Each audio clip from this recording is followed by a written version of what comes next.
Well, hello, my musical friends, Madeleine and Harvey here, and thank you for checking out this video. All right, today's video we're going to be talking about how to develop and strengthen your head voice. It's my hope that by the end of today's video, you'll have a better understanding of and greater access to this huge part of your voice. So, if you like today's video, please be sure to give it a thumbs up or click the subscribe button below because I would love to see you here more often. So let's go ahead and get started. Head voice. It's really tricky as a register, and I find that that's because it tends to exist beyond or above that natural grounded feeling in our natural speech that we're so accustomed to. You know, chest voice is easier in this way because it feels familiar, it feels safe, it feels stable, but not so much with head voice. It lifts above that feeling, and it tends to be harder to control and harder to hold on to. So you can imagine that this is really frustrating for a lot of singers. An underdeveloped head voice does have a tendency of showcasing, you know, vocal weaknesses. If there's any inconsistencies in our tone, if there's any wobbles or breaks, or if we get nervous, it's going to kind of show a little bit more in head voice than it necessarily would in chest voice. So singers, they tend to freak out. They tend to have nightmares about head voice because they don't want this to happen. So oftentimes, they counter this by developing certain compensations, such as tension, gripping, spreading, or just downright avoiding head voice altogether. And I don't want you to do that because head voice is really important. It's that whole other half of our voice. It is literally the release of the entire voice. So it's uber, uber important, which is why I put together this video today. 3 ways that you can develop and strengthen your head voice, not only to give you greater access to song choices, but also to alleviate any frustration that you may be feeling with that part of your voice. So let's go ahead and talk about them. What are they? Number 1 is activating the space in the face. And this is the most crucial aspect to head voice because it resonates. Head voice resonates above the mouth in the nasal cavity, in the head and nasal cavities, which is above our top teeth. And that's where that feeling sorts of change because our nose becomes the dominant register. And in order to maximize the vibrations of head voice, we have to filter our singing into this resonating system. We have to feed these vibrations into the system easily and effortlessly. And we've got to do so with focus of tone.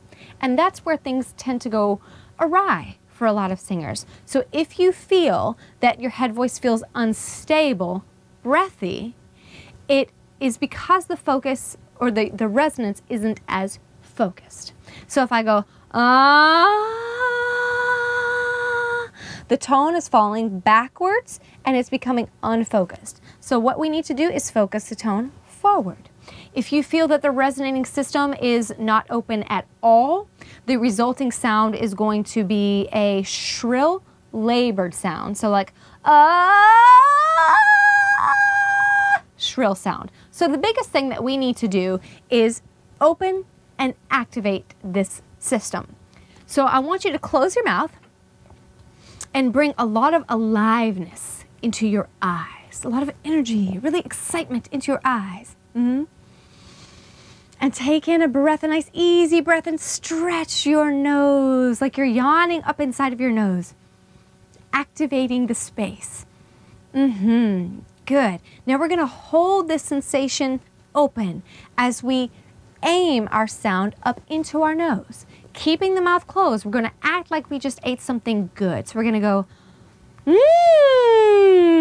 Go ahead and try that. Could you feel how the resonance went right up into the nose? Good.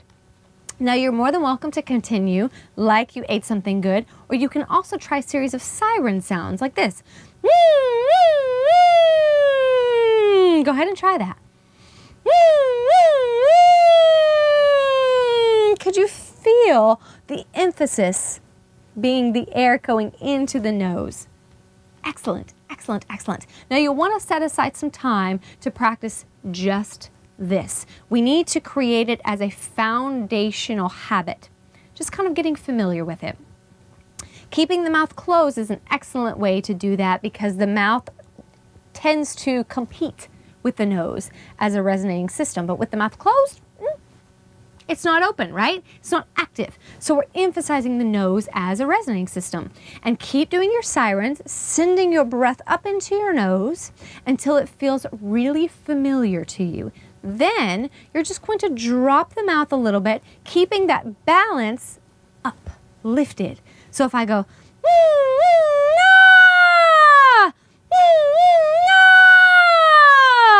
we're just aiming it up inside of the nose and then dropping the mouth to kind of integrate both of our resonating systems. Does that make sense?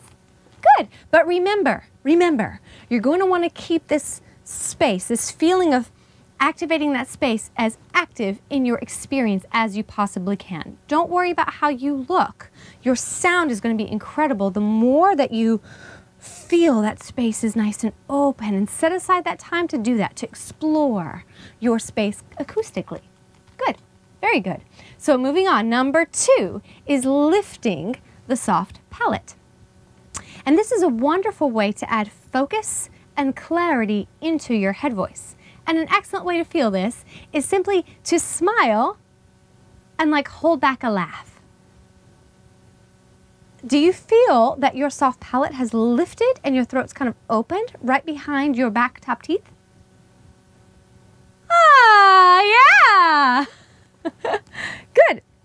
And this, just like, activating the space, you want to feel this as active in your experience as you can.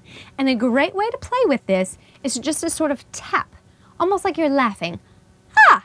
Ha! Ha! Ha! Ha! And then just play with some sound that way. But remember, keep that sensation of lift as active in your experience as you can. You do not need an elaborate exercise to do this. Just vary pitches, play with sounds.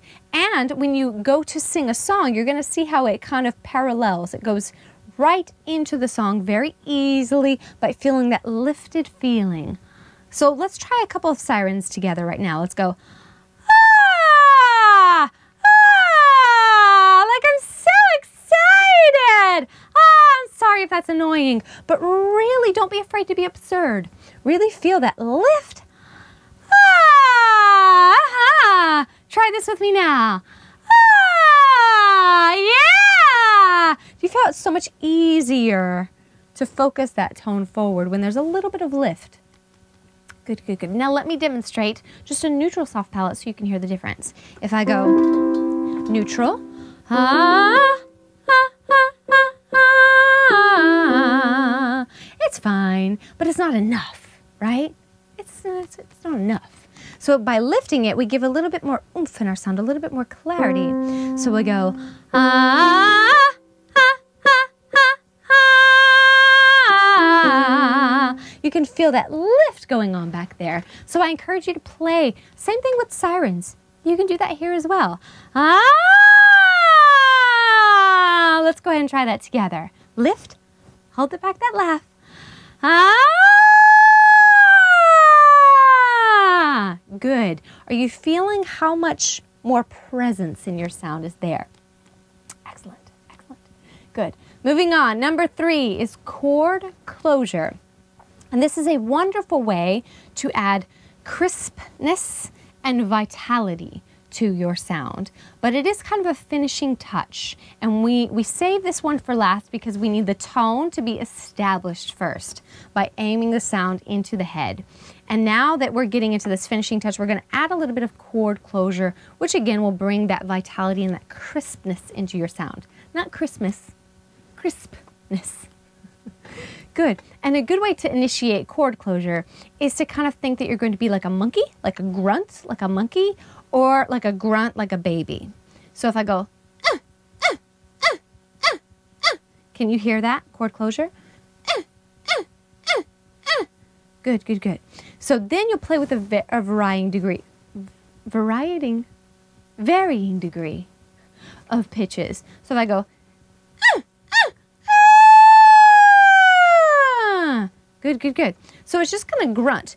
If I put this into an exercise, let me see. I go, e,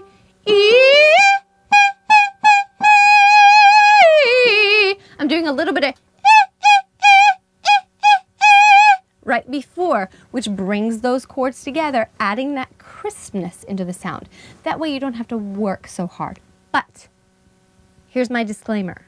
I encourage you to go for balance above all things.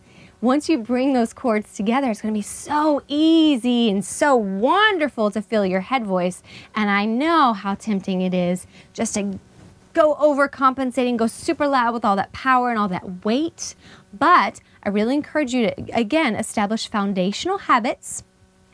Go for the clarity, go for the ease, and then start adding a little bit of substance to it by adding more airflow, more musculature, more airflow. But try not to go for it right away.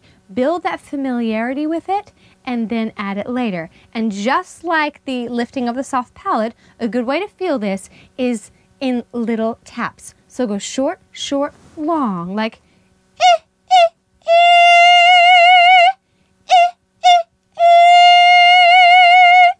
and that will really help you feel that chord closure as it balances with the resonating system and the lifting of the soft palate. Cool, cool. So there you have it, guys. 3 ways to develop and strengthen your head voice. Activating the space in your face, lifting the soft palate, and chord closure. Can you see how they're a layered experience, one at a time? Really, really go for it in that order. Okay, and if you have any questions, please feel free to leave it in the comments portion of this video. I really hope that you liked this video. If you did, please be sure to give it a thumbs up or click the subscribe button below because I would love to see you here more often. Thank you so much for joining me today, and I will see you next time. Bye.